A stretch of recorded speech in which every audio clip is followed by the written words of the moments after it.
Hello, Herdsurf. Today we're speaking with Joshua Rittenberg. Joshua recently funded the crowdfunding campaign Aqualibrium back in October. The Aqualibrium is a closed-loop ecosystem that fits anywhere. With the help of 660 backers, they were able to raise over $153,000. Today we'll hear the story of Aqualibrium and how they are bringing growing food year-round to everyone in New York City and across the globe. Welcome, Josh. How's it going over there? Thanks for having me on. It's going good. It's going good. Glad to be here. Absolutely, absolutely. So why don't we just jump right into it? You know, we want to hear a little bit about yourself, of course, and maybe you can give some background on the other founders. I believe there's three of you guys, and you all play a pretty specific role in the company. So why don't you give us a little bit of background on that? Right. So obviously I'm Josh. I'm born and raised in New York City. The other two guys are Benyam and Jared. Benyam and I have known each other since we were toddlers, actually. Wow. We've known each other for a real long time. And Jared and I have known each other since college. So the company really got started when, I went down to the Dominican Republic. I'm half Dominican, so I go down there to visit family. And Benyam lives down there, and he was building aquaponics systems in Haiti for communities there and in people's backyards, more high-end stuff. So I saw the systems that he was building. I thought they were really cool. And he picked off a red okra plant and gave it to me to sample, and it was like the best thing I'd ever tasted. So I said, wow, we've got to take this concept, shrink it down, and stick it in an apartment. And so that's how Aqualibrium was born. Wow, okay. And there's another guy as well. Jared. Jared, okay. And he's running Jared's Yeah, so Jared, he's the CFO. He cracks the whip, which we need sometimes, on spending and stuff. But he's also, he's completely invaluable. He's, we all function really well as a team. So, whenever one of us needs help on something, it's very easy for the other person to step in and fill in, or to consult or whatever. It's a great dynamic, definitely, which is important. Because if you don't have a good dynamic, you're going to let things slip through the cracks. So. Right. We actually, we see that in your video. You guys have some really good chemistry, so I'm sure that really helps the company grow stronger. So let's get into aquaponics, the actual device. Why don't you tell us a little bit about it, and how does it work? Josh shared the same excitement. So basically, aquaponics is a closed-loop ecosystem, which means that there is a fish tank and that there is a garden. The way that it works is the fish in the fish tank provide nutrients, fertilizer essentially, that gets pumped up to a garden or a grow bed that sits above it. The plant root system of the grow bed actually uptakes the nutrients and acts as a biofilter, which cleans the water. And then the water, through a gravity pump, basically, is siphoned back down to the bottom tank, back to the fish tank, clean. So it's completely self-circulating and totally natural. So it's pretty sweet to see in action. And you don't need any electricity. Everything works just by gravity. And well, I mean, you need electricity for the pumps. And for the lights for our system, because, our system was designed for a home that didn't have necessarily a big window or, any real light source. I tried to grow plants in my house that weren't in the garden just because I was really into it. Mm-hmm. They died extremely quickly. So, but I mean, you could set one up. They're pretty easily on a solar panel if you wanted. Okay. Okay. Awesome. So, you could grow produce, obviously. Have you seen any, is there produce that works better? Or have you seen for the most part everything kind of just works? Well, a lot of the stuff we've used is kind of just work, which has been great. You know, like a variety of stuff like lettuces and like radishes, like which are more of a root thing. It depends on the grow medium you use, right? Because we use hydroton, so carrots, for example, won't grow great in there. But if you may use something like perlite, you know, the carrots would grow much better. So it's really you can customize your medium to what you really want to grow. You know, that's a lot of the garden is very personal, right? You know, you can grow what you want, you can put what you want in it, you can choose what kind of fish you want. It's all about making it your own. Got it. How big is the actual device? So the final garden is going to be about 3 feet tall and about 2 feet wide. So it's pretty, you know, everyone's got that amount of space somewhere, you know, in a corner or whatever. But we, you know, the idea was that, like, if you're strapped for space, you can still have one of these things. Okay. So with that amount of space, what, you know, I guess how much produce can you get out of it? You know, obviously, I'm sure there's it really depends. No, I was gonna say, you know, it probably depends on the actual vegetable or plant that you're growing, but I mean, can you grow, you know, enough to sustain your everyday needs, or is it kind of like I said, it really does depend on what you're growing, right? So if you were growing nothing but basil, I mean, you could grow enough basil that you'd never really have to go to the store again. You know, if you're growing tomatoes, I mean, that's a much bigger plant. You could do it for sure, and they grow very well. But is that enough to sustain yourself? No, but maybe if, you know, you can certainly begin to supplement your grocery runs with one. With two, then you're really talking about maybe being able to grow enough. And, you know, this idea of sustaining yourself on what you grow really, you have to plant at, like, the right times, right? So you have to be continuously planting. So, like, if you harvest, you know, a lettuce that only takes a few weeks to grow, you should have something else growing right then, so that when you harvest that, there'll be something else ready to harvest. Do you see what I'm saying? Okay. So it's like, you just have to kind of get your timing down. But, you know, part of, like, what's fun about it is that we got to, like, just experiment with a whole bunch of different stuff. Mm-hmm. And so, you know, there was a time where, sure, like, I could, you know, like radishes, like radish sprouts, I used to put them together in a salad. Those would grow up in, like, 3 days, 4 days. I could have, like, a whole little field of radish sprouts, which was really cool. Nice. You know, I had the rosemary was cool. I remember I was making, like, a stir fry one night, and I was able to go in there and, like, cut it straight out of the garden and throw it into my dish. So it was like, for herbs, it's like you can start to completely supplement your supply. Never really have to go to the store again. For like sustaining yourself on food, you would have to grow a lot of lettuces, like the entire thing maybe. Uh-huh. And even then, like, I would not recommend that someone try and exclusively live off, at least not yet. You know, not off of one. Off of two, you could probably. Okay. Yeah, no, it definitely gives a better picture of, I guess, you know, how much you can get out of it. And, you know, obviously, as you start delivering, I'm sure you guys will get, you know, ideas from backers of how they've been able to get more, you know, per square inch and all that stuff that comes with the help, absolutely. With the help of the crowd, which is always really exciting. So definitely. You know, we know there's hydroponics out there, which is, you know, I guess a very similar system, growing things inside. Can you give, like, a little bit of difference between the two, and, like, what's making your product, I mean, what's your differentiator essentially? Oh, so what makes the Aqualibrium garden different than, like, everything else out there? Yeah.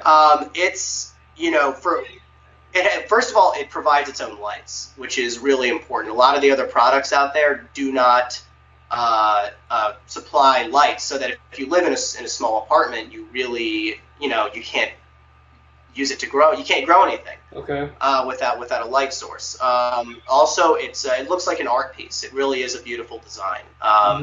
And we think that that's something really important, because if you design something, or if you create a gardening product but no one wants to put it in their house because it's, you know, butt ugly, then you've got a serious problem. Right. And then I think the third big differentiator we have is the amount of grow space that we're offering for your buck. I mean, a lot of other systems for, you know, $200 or $300, you can grow maybe 4 or 8 plants. But with ours, we're talking about, you can grow 30, 40 plants, like depending on what you're growing, you can grow much, much, much more.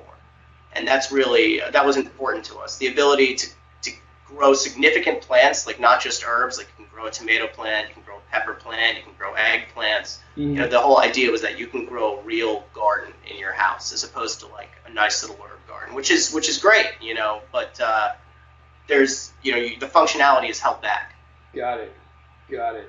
So what about those people a lot of you, I could pretty much say that a lot of people don't have much agricultural experience these days. I know you could say back in the 1900s, everyone would have been able to go out and grow their own food, but nowadays it's actually it seems it's very uncommon for people to grow their own food. So I guess my question is, what's the learning curve for this type of system, and I guess how are you teaching it? The learning curve is actually pretty easy. I knew nothing about agricultural stuff, when I started, putting this stuff together. And you really learn as you go. We're obviously going to provide like instructions on like, how to handle your plants. Our website's going to have a ton of information about all that stuff. But we're also, we're going to provide a seed pack with like 250 seeds or something in it. Okay. Like part of it is of honing your green thumb is just trial and error. Yeah. And like learning, okay, so like maybe I handled it too rough, maybe I did this, maybe I did that. But it's really not that tough. Like, obviously the biggest worry when you're putting something like this together is, is it going to work? Right. What if it doesn't work? And with this, it just worked. Like, and we were able to throw seeds into the garden, pour a cup of water on them, and they would germinate, which is, most people, you need a little germination station or whatever, but it worked, and it worked with everything that we planted, so that was really nice. I called it throw and grow. You can just throw your seeds and they'll grow. That's awesome. But it seems like it's gonna be much simpler than we originally thought that it would be. When we originally started putting this idea together, we were gonna have this whole complicated like germination process, and then once we started testing, we were like, wow, we really don't need that. Gotcha. That's good to know, because I think if people get started easy and get going with it, then the word will spread that there's a product out there that's basically throw and grow. Got it. So let's absolutely, yeah. Clean eating is definitely growing. We got the juicers, we got the people that are only eating on the herbivore diets and things like that. So I guess, were you a clean eater before you got into this, or are you kind of more getting into, let's, eat my own grown tomato? I'm doing my best. No, I do my best. Yeah, I do my best to eat well. Ben-Yam was the cleanest eater. He got me really into it. He came over. He was visiting one day. He was like, I'm going to prove this to you. Like, bought all this organic stuff, and he was right. It tasted like 1,000 times better than a salad I'll get at the store or whatever. I'm getting into it. I'm definitely getting into it. Absolutely. And you feel better. It's good. I get it. I get the movement, certainly. And I think that it's good to start to go local and to start to go organic and stuff like that. People, they say that because it's a buzzword or whatever, but the truth is that it does have a substantial impact. So, I mean, Ben-Yam's dream was that if you had 3 Aqualibrium gardens in every apartment in a building, you could have an entire self-sustaining building. Wow. Where you'd have one floor growing one plant and one growing the next. It was very cool. I mean, I got it. And that's kind of what we want to see one day, because I think that as climate change and all that stuff keeps becoming more serious and more of a reality, the weather and it's going to become an issue for agricultural. It's going to be bad. Yeah, so, no, absolutely. No, we see that happening, and I think this is definitely a solution out there. That's I'm starting to learn your vision, and I think you guys definitely have a big vision ahead of you guys. So I think you guys are on the right path. Absolutely. So let's ask a little bit more technical question.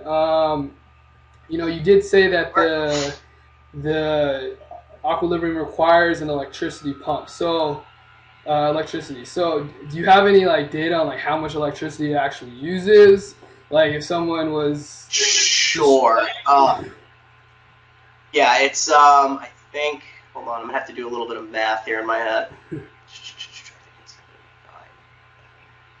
It's around 80 watts.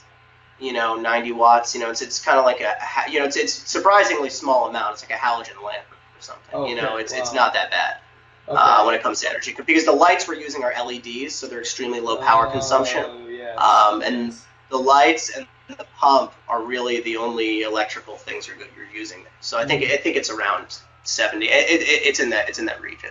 Do you have any like estimates for like, let's say you run it for a month? Like, have you like considered any of that stuff yet? We did that. I can't remember the numbers right now, but we definitely did pull that. It's not bad. It was maybe like $5 or $10. I'd have to look that up. Yeah. I don't want to like say it, have it be completely wrong. Right. But it seems like it's low enough to say like if you grew a batch of tomatoes and then you got that same batch of tomatoes at the store, you're already covering your costs essentially because. Exactly. I mean, yeah, the idea is that it would pay for itself eventually, right? If you grow a field of basil and you're paying $3 for a bunch of basil at the store when you're getting a harvest of that every day, in 12 months, a year, whatever, it pays for itself. And the good thing about the garden is that it's really built to last. Unlike other products where you're giving people something that's going to be obsolete in a year, 2 years, we're trying to give people something that will last. Mm-hmm. And that's, something that we have planned for later, but it's that, your garden will last. Okay. And we're not going to, manufacture it so that there's a break in a year or something like that. I guess on that topic, where do you see aquaponics in 5 years? Where do you think you guys are? In 5?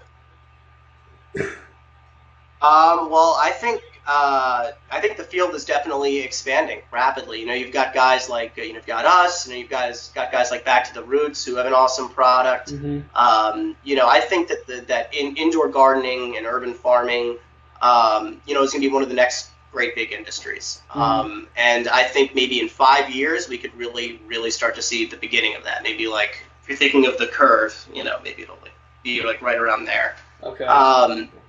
Because I think that as these systems perfect themselves and become more convenient and more attractive or whatever, that you'll see more and more everyday people pick up a sustainable gardening product because it's cool, as opposed to because they want to grow their own food or whatever. But the idea behind the Aqualibrium garden and behind what we're doing is to make sustainable purchases and sustainability cool. To give it almost like a, I would never put myself in love, but give it like an Apple-esque kind of feel to it, where it's like it's a quality product, it's something you want to show off to your friends. You get that desire in your stomach when you look at it, like, wow, I've got to have this thing. Got it. So it definitely seems like you guys are on the right path, and I guess that brings us into like the business-ended question. Do you guys have like patents and trademarks on the hydroponics system? Yes, we do. Good, awesome. That's yes. Great. Yeah, because I mean, obviously, you come to these Kickstarter platforms, these crowdfunding platforms. There's definitely a lot of exposure. And when you're onto something good, like you guys yourselves, you definitely want to protect yourself. So it's good that you guys are there and protecting yourselves and on the right path. Absolutely. All right, good. So Definitely. let's go to the crowdfunding campaign. Where'd the crowdfunding? Where'd your goal come from? It was $108,000. Why don't you tell us a little bit about where that goal, the actual goal came from? Sure. So in order to build a product that's this complicated, it looks pretty simple, but the truth is because of the shape and because of a lot of the internal stuff that's going on there, it's tough to mold. So we had a very expensive mold, production mold, that we had to make. So that's where the majority of that money is going. Okay. We're actually producing here in the United States, Awesome. in New York City, Great. in the Bronx, which is cool. Yeah. Nice. And so that's where the majority of that money came from. That's where the number came from. That was, the cost. Okay. Got it. So you guys did Kickstarter, one of the more popular crowdfunding platforms out there. Did you consider any other platform, or did you guys know right away this was the one you're going to go to? Oh, yeah, we considered Indiegogo, but I think you don't get a platform like Kickstarter. I think Kickstarter by far provides you the best exposure. If you're able to break the mold and break out, basically, then Kickstarter is the way to go. I think, the all or nothing system is tough. It's really it's hard if you're not, if you hit a lull and you're not hitting that mark, it's very easy to panic. Right. And I totally, we all had our moments of panic during this thing, in the beginning. Absolutely. But, it's, yeah. So why don't you take us on it's definitely it's a thrill ride. I was going to say, why don't you take us on a journey of, I guess, the thrill of the campaign? I know, typically the campaign starts, you guys are all excited. Did you guys get a lot of action right out the gates, or where would you say most of your action came from?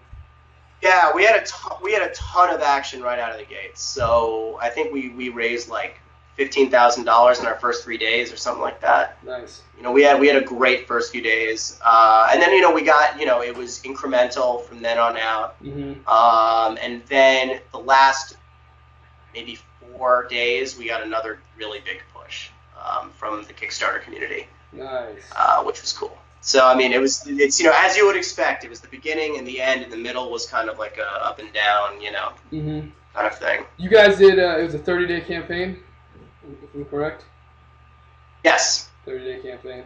Gotcha. So yeah. Right in the middle. I know you could do 60 days, but you went right for the 30-day campaign. Any particular reason for that?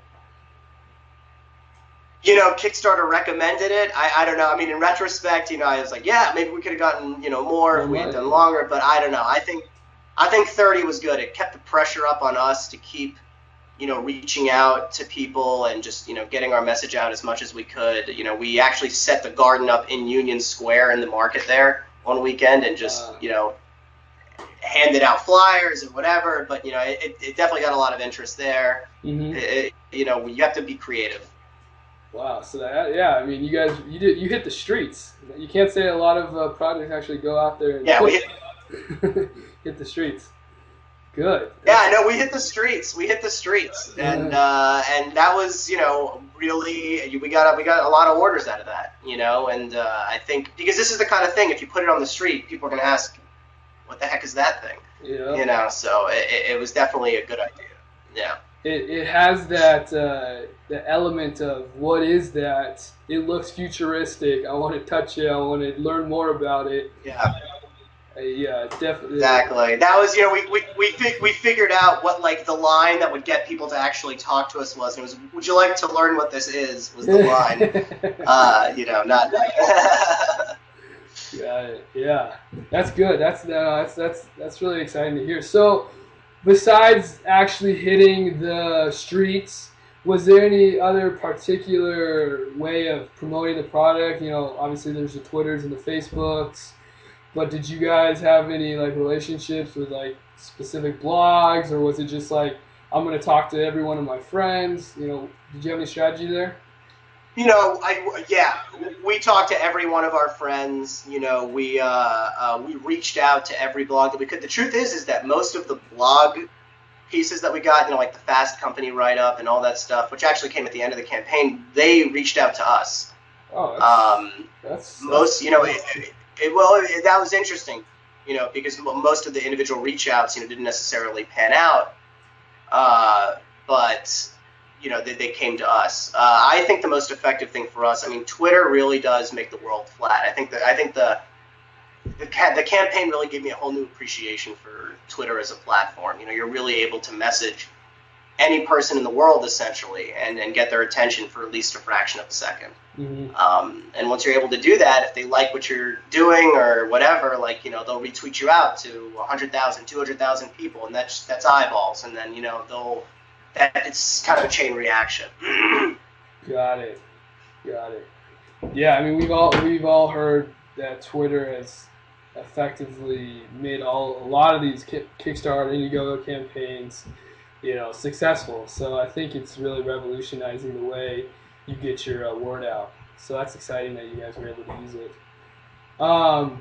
And so what about the design of Aqualibrium?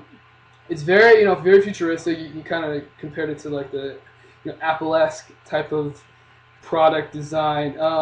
What was your reception from the crowd? I mean, that's what we're going for. What was your reception from the actual the crowdfunders out there, your backers? How are they taking it? Oh, they loved it. They love the design. I mean, that's really the first message, that we always got from people is, wow, this design is awesome, or wow, really love the concept, really love the design. Our designer, who his name is Guy, he just officially joined the team. Nice.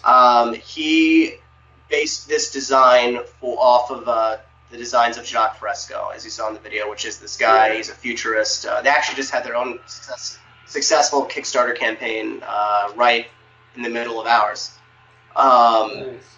And so it's really the reason for that design is, the dome is the most powerful structure you have, but he also wanted to keep it modular and a lot of different design concerns. Keeping it sexy was the most important in some respects. Yep. But yeah, so Guy was really able to pull a bunch of different things together and come up with an excellent design. At least I think, and all of our backers really, really loved it. That's good. I think, making the backers happy is really, I guess that's kind of the most important part, right? I mean, they're the ones buying it. Absolutely. I mean, look, if you can't deliver to your backers, then, how are you supposed to deliver to everyone else? Mm-hmm. I have read about a lot of campaigns that kind of, shanked their backers after they got their money, and I never quite understood that, because it's like, how are you, these people are the people that are going to be writing your product reviews. They're going to be writing, all that other stuff. They're going to be your acolytes, if you screw them, then you're really just hurting yourself. Yeah, no, I completely agree. So what about that? I mean, I know a lot of time is actually taken, like, responding to the backers' questions. Did you have like a couple of hours a day? It's a full-time job. No. It was a heck of a lot more than an hour, I'll tell you that. It was really the campaign was like a maybe 15-hour a day thing. You really got to commit yourself to it. You can't half-ass the campaign. Mm-hmm. I sat there, I answered every single question that came in. Mm-hmm. We all did together. And we were on social media, we were doing this, we were writing emails, we were reaching out. Like, you can't just put it out there and then expect the people to just roll in. It's not how it works. Yeah. Yeah. And I think a lot of people don't realize this, but Kickstarter, they take a cut, right? They're trying to make money too. And if your product, if you're not strong out of the gate, they're not going to feature you, because they're really going to feature the products that are going to make them money, which is understandable. It's a business. Mm-hmm. So you really have to have a strong start. If you don't have a strong start, you're going to have some problems. Yeah, no, you bring up a very valid point. Absolutely. Got it. So, now that the crowdfunding campaign is over and you guys obviously blew past your goal, I guess looking back, do you have any things you would have done differently?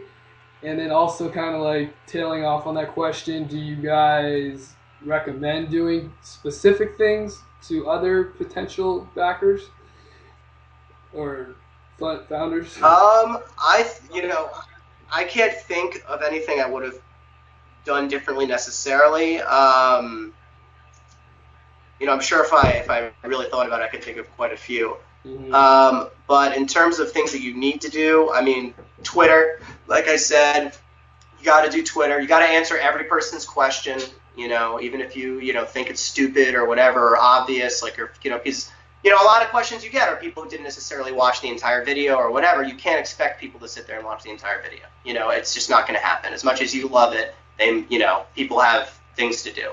So answer them and always ask. I mean, what I always do is I always ask, like, do you have more questions?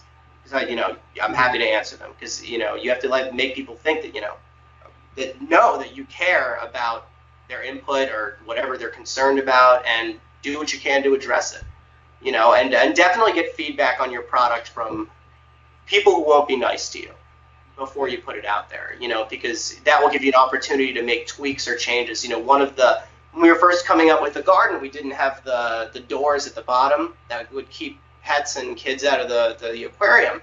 That was one of the big things people kept asking. Well, I've got kids, or I've got a cat, or whatever, and that was something we were able to change and design and stick in there before the Kickstarter campaign. Nice. And even during the Kickstarter campaign, we still got questions from people asking about that, meaning, oh, well, I guess they didn't read or they didn't see the video, but you got to answer them, You got to answer them quickly, because if you don't answer them quickly, maybe they'll lose interest. That's right. Yeah.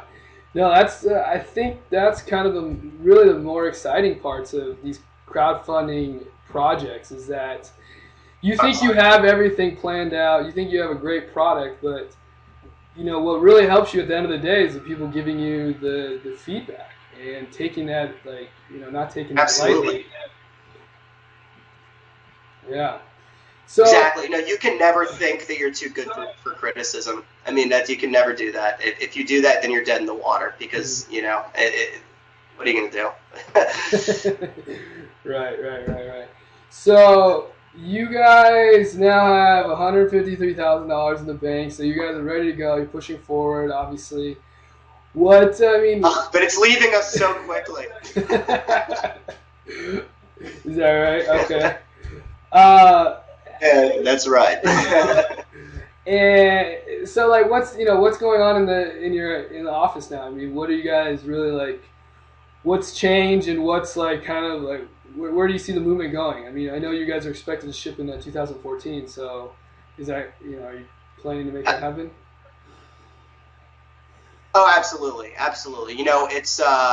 It's something that I've learned from this business, is that things they always take longer than you think they will. So I'm we're prepared for the idea that maybe it'll be a month later, but we're gonna get these out the door, like,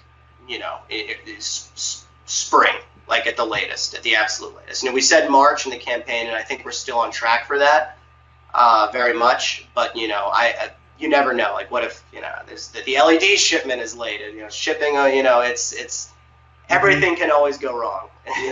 Yeah. Expect everything. But you got to expect everything. Mm-hmm. But we've been basically starting on building the mold, which is being done at the factory. We've been planning future products and upgrades and things like that we've been working on, that I can't quite talk about yet, but come on. We got some cool stuff going. I know. But you asked me if I patented stuff, so now you got to know, and I'm not talking about certain things. I understand.